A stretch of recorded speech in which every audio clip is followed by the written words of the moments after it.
Breaking news చూస్తున్నాం. తెలంగాణలో MLC ఉప ఎన్నిక ప్రచారం ముగిసింది. ఖమ్మం, వరంగల్, నల్గొండ పట్టభద్రుల ఎమ్మెల్సీ ఉప ఎన్నికకు ఈ నెల 27న పోలింగ్ జరగనుంది. జూన్ 5న కౌంటింగ్ ఉంటుంది.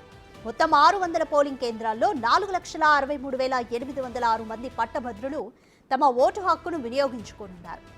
ఈ ఎన్నికలో 52 మంది పోటీ పడుతుండగా బీఆర్ఎస్ నుంచి రాకేష్ రెడ్డి, కాంగ్రెస్ నుంచి తీన్మార్ మల్లన్న ప్రధానంగా పోటీలో ఉన్నారు.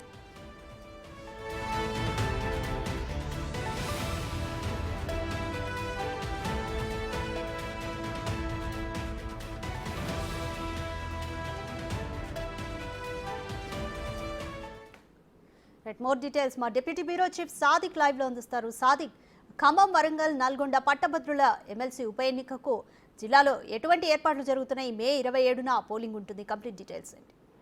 ఎస్ రాధిక, ఉమ్మడి వరంగల్, ఖమ్మం, నల్గొండ ఈ జిల్లాకు సంబంధించినటువంటి గ్రాడ్యుయేట్స్ ఎమ్మెల్సీ ఉప ఎన్నికకు ప్రచారం ముగిసింది.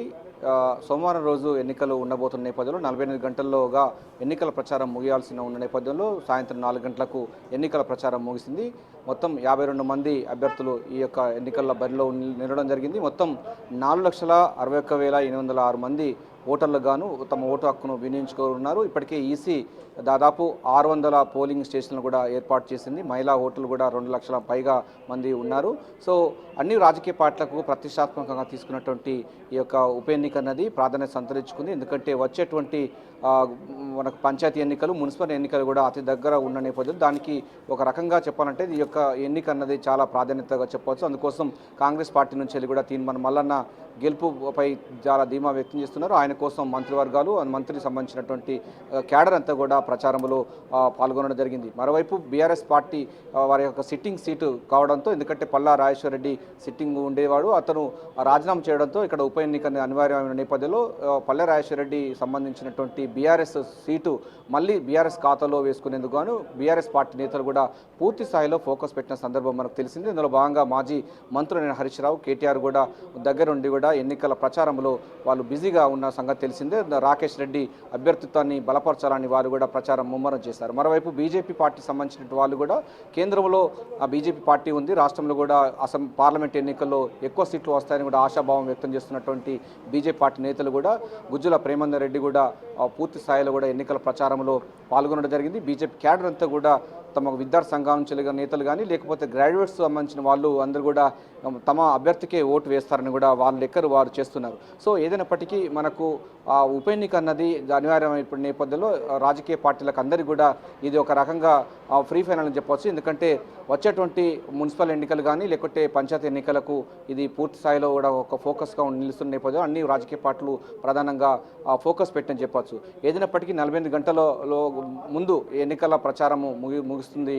ఎన్నికల ఈసీ చెప్పిన ప్రకారం అందులో భాగంగానే సాయంత్రం 4 గంటలకు ఎన్నికల ప్రచారం ముగిసింది. 52 మంది అభ్యర్థులు ఉన్నప్పటికీ అందులో మొత్తం కాంగ్రెస్ పార్టీ, బీఆర్ఎస్, బీజేపీ ఈ 3 పార్టీ అభ్యర్థులకు సంబంధించినటువంటి వాళ్ళు పోటీలో నిలిచారడం జరిగింది.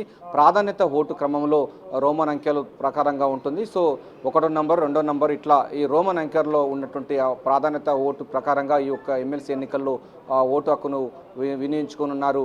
సో అభ్యర్థులు ఈ రకంగా చూసినట్టయితే మనకు 4,61,806 మంది సంబంధించినటువంటి ఓటర్లు తమ ఓటు హక్కును వినియోగించుకుందుకు ఈసీ ఇప్పటికే రంగం సిద్ధం చేసింది. పూర్తి స్థాయిలో కూడా అక్కడ అంటే అన్ని సంబంధించినటువంటి పోలింగ్ స్టేషన్లో కట్టుదిట్టమైన ఏర్పాట్లు చేసింది. అంతేకాకుండా కొన్ని సమస్యాత్మక ప్రాంతాల దాంట్లో కూడా వెబ్ కాస్టింగ్ ద్వారా కూడా ఎన్నికల సంఘం అయితే పోలింగ్ సరళిని చూసే అవకాశం అయితే కనుక ఏదైనప్పటికీ వచ్చేటువంటి పంచాయతీ ఎన్నికలు, అదేవిధంగా మున్సిపల్ ఎన్నికలు అదేవిధంగా గ్రామ పంచాయతీ సంబంధించిన ఎన్నికలకు ఇది పూర్తి స్థాయిలో కూడా ఒక రోల్ మోడల్ ఉండే అవకాశం ఉన్న నేపథ్యంలో కాంగ్రెస్ పార్టీ అన్ని రాజకీయ పార్టీలు నువ్వా నేనన్నట్టుగా ప్రచారం చేసిన సంగతి తెలిసిందే. కొన్ని స్వతంత్ర అభ్యర్థులు కూడా గ్రాడ్యుయేట్స్ ప్రసన్నం చేసుకునే పనిలో వారు కూడా పడ్డారు.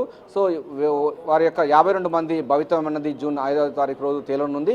సో ఏదైనప్పటికీ ఎన్నికల ప్రచారం ముగియడంతో ఇక సైలెంట్ పీరియడ్ కొనసాగబోతుంది. ఎన్నికలకు ఈసీ అయితే సర్వం సిద్ధం చేసింది.